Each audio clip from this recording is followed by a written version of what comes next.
Toronto, umabot na sa puntong pati grocery gusto nang pasukin ng City Hall.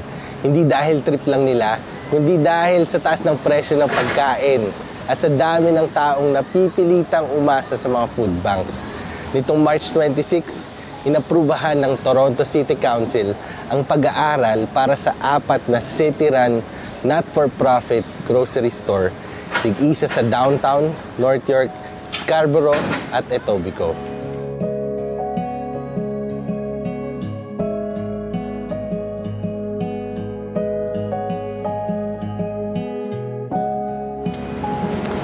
Ang pitch, simple pakinggan. Walang shareholders, minimal markup. Target ang low-income areas at mga lugar na hirap sa access sa fresh groceries. Sa panahon na halos lahat nagre-reklamo sa grocery bill, madaling maintindihan kung bakit pumapasa ang ganitong idea.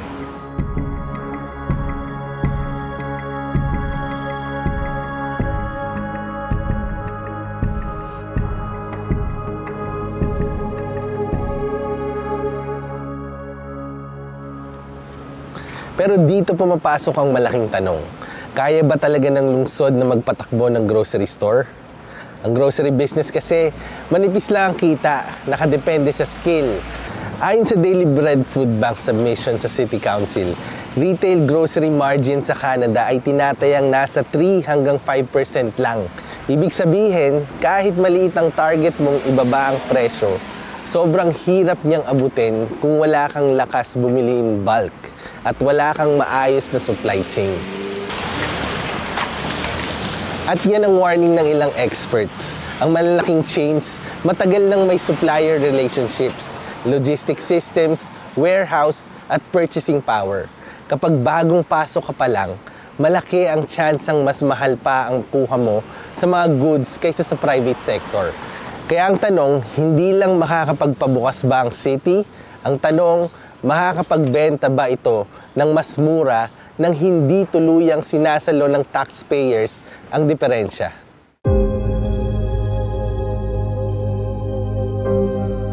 Suportado mismo ng Daily Bread ang pag-explore ng bagong modelo, pero malinaw din ang babala nila. Kailangan muna ng masinsinang feasibility at financial viability assessment bago ito ituloy.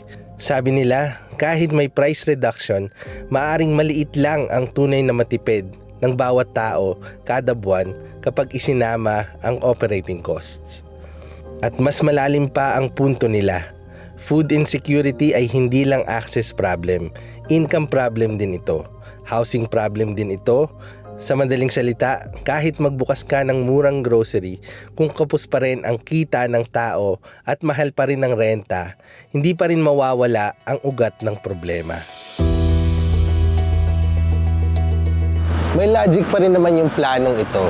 Kapag non-for-profit ang model, posibleng bawasan o i-waive ang ilang city costs tulad ng property taxes o development charges. May puwang para bumaba ang presyo. At sa mga neighborhood na kulang sa maayos na grocery options, hindi lang presyo ang usapan dito, access din, dignity din, choice din. Pero bilang taga Toronto, gets ko rin ang duda. Mahilig ang lungsod sa pilot project na maganda sa headline pero mabigat ang execution. Grocery ito, hindi pop-up market. Hindi sapat ang mabuting intensyon kung hindi mo kayang tapatan ng bills, volume at diskarte ng private retail. Sa grocery ang laban araw-araw. Hindi ito one-time ribbon cutting.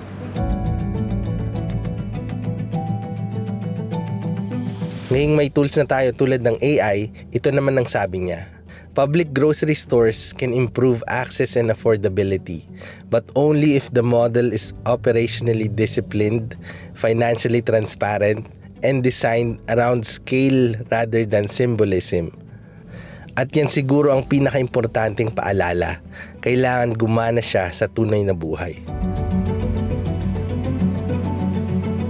Bilang Filipino immigrant, ramdam ko kung bakit malakas ang dating ng ganitong issue. Sa atin, grocery hindi lang transaksyon, survival to. Budget meeting ito sa kusina, computation ito sa isip, habang hawak mo ang mantika, bigas, itlog at ulam para sa buong linggo. Kaya sa huli, Ang tanong sa City Run Grocery Plan ay hindi lang kung progressive ba itong pakinggan. Ang tanong ay kung magiging totoo ba ang tulong kapag dumating na sa checkout counter. Dahil sa isang lungsod na sobrang mahal na ang tirahan, ang pagkain, hindi dapat eksperimento lang. Dapat maayos, abot kaya at may tunay na pakinabang sa komunidad.